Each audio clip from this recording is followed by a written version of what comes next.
What makes Invincible stand apart isn't just its stunning animation or compelling storyline, it's how it handles death. Not as some dramatic plot device that gets undone next season with a convenient resurrection. When characters die in this show, they die brutally, permanently, and often in ways that will make you flinch. Today, we're counting down the top 5 most savage, gut-wrenching deaths that defined Invincible. So grab something to hold on to.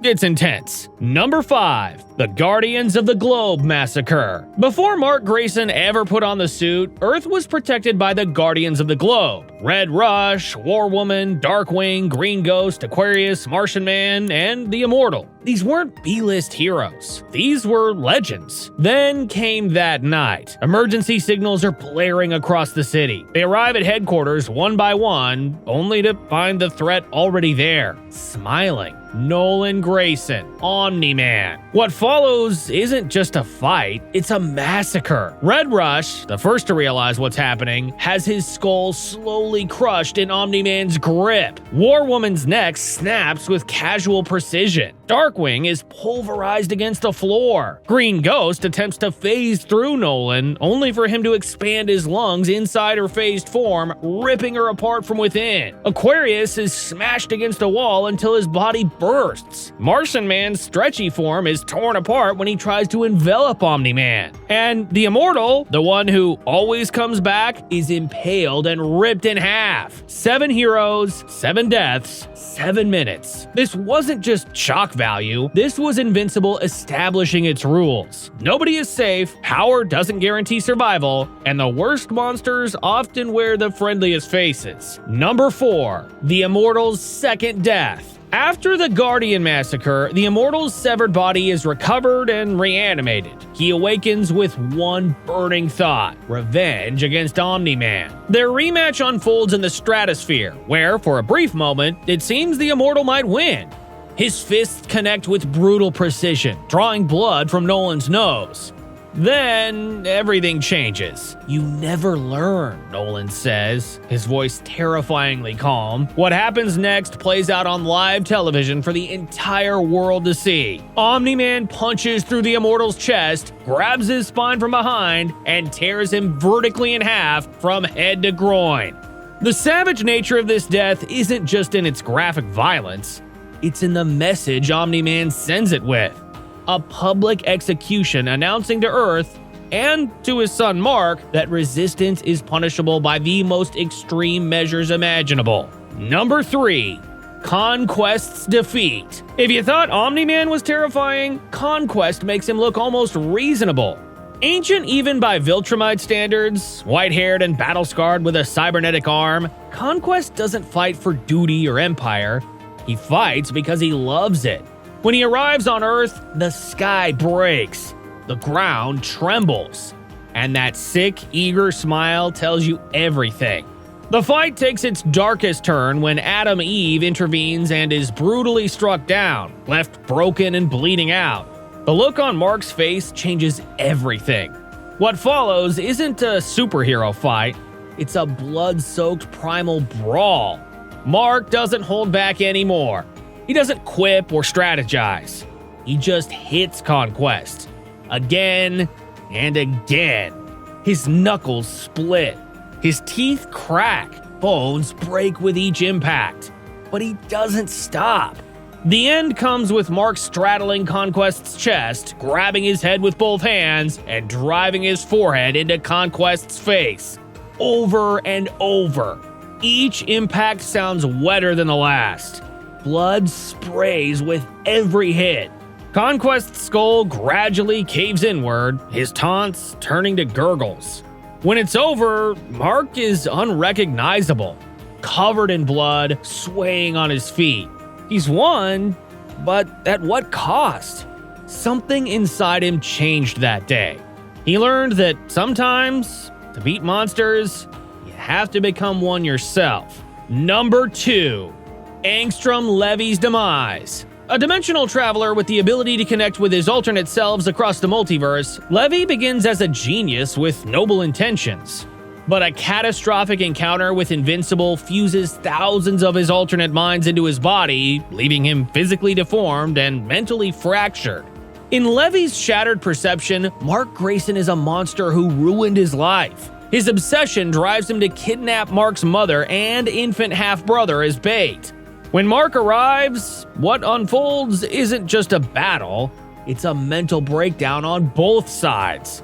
The fatal moment comes with Mark simply losing control, grabbing Levy's misshapen head, and pounding it against the ground long after resistance stops. Long after it's necessary. What makes this death so disturbing isn't just its brutality, it's watching our protagonist cross a line he can never uncross. Mark doesn't just kill Levy, he obliterates him, his mother watching in horror. When Mark finally stops, standing over the mutilated corpse, covered in blood and brain matter, he doesn't look triumphant. He looks lost. The line between hero and monster has blurred beyond recognition. Number 1. The death of Thragg, the ultimate Viltrumite. For thousands of years, Thragg enforced Viltrum's will across the galaxy, his very name making entire civilizations tremble. Undefeated, unwavering, unstoppable, until he wasn't. Their final confrontation happens in the most extreme battlefield imaginable, the surface of the sun itself. Their battle isn't pretty. Each blow cauterizes on impact. Their skin blackens and peels away, revealing muscle that bubbles and chars, only to heal and burn again. Their lungs fill with superheated plasma with every breath. Their eyes boil in their sockets and regenerate over and over. Thragg, even here, even now, is terrifying. His body is failing, burning, but his will remains unbroken. He doesn't just fight Mark, he lectures in between blows, preaching Viltrumite supremacy even as his flesh melts from his bones. Mark doesn't respond with words. He responds with his fists, driving Thragg deeper into the stellar furnace, their bodies locked together, sinking toward the sun's core. "Release me!" Thragg finally screams, the first time we've ever heard fear in his voice. "We'll both die here." Mark's response is barely audible. Worth it. The final moments are nearly abstract. Two figures becoming indistinguishable as they're consumed by the heart of a star. No clever twist, no last-second rescue. Mark survives, barely, pulled from the sun's grasp at the last possible second by allies. Thragg doesn't. The Grand Regent, the undefeated champion of Viltrum, is reduced to ash. Not even a body to bury. Just gone. Honorable mentions. Battle Beast's victims. When Battle Beast first appears at the Guardians' headquarters, he doesn't just arrive, he announces himself with a body count. Half lion, all warrior, he dismantles Monster Girl, Black Samson, and Darkblood with terrifying efficiency and complete indifference. His cold calculation makes these deaths particularly disturbing. Dinosaurus's final plan.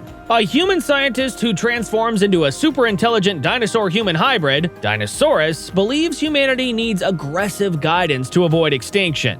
His relationship with Mark becomes complex as Mark begins to consider his radical ideas. Their final conversation takes place in a quiet holding cell. Dinosaurus, lucid and calm, explains that his reptilian brain makes him inherently dangerous. "I need you to kill me, Mark, while I'm still sane enough to ask for it." With Dinosaurus's full consent, Mark places his hands on either side of his friend-enemy's head. One quick twist. The crack echoes through the cell. The savagery here isn't in the violence.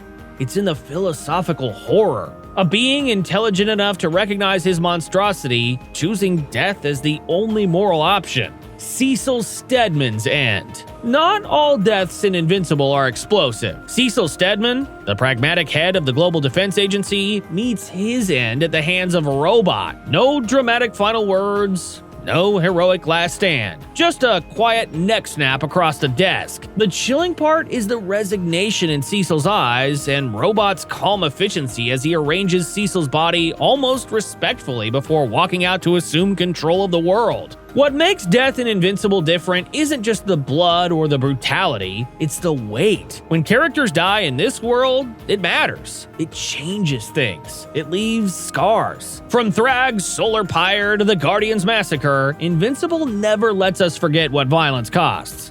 Not just in broken bodies, but in broken souls. In a genre where death often feels cheap or temporary, Invincible reminds us of a brutal truth. Some things, once broken, can never be fixed. And sometimes, the most invincible thing isn't the body, it's the price we're willing to pay for what we believe in. Thanks for watching. If you enjoyed this breakdown, hit subscribe for more deep dives into Invincible. Until next time.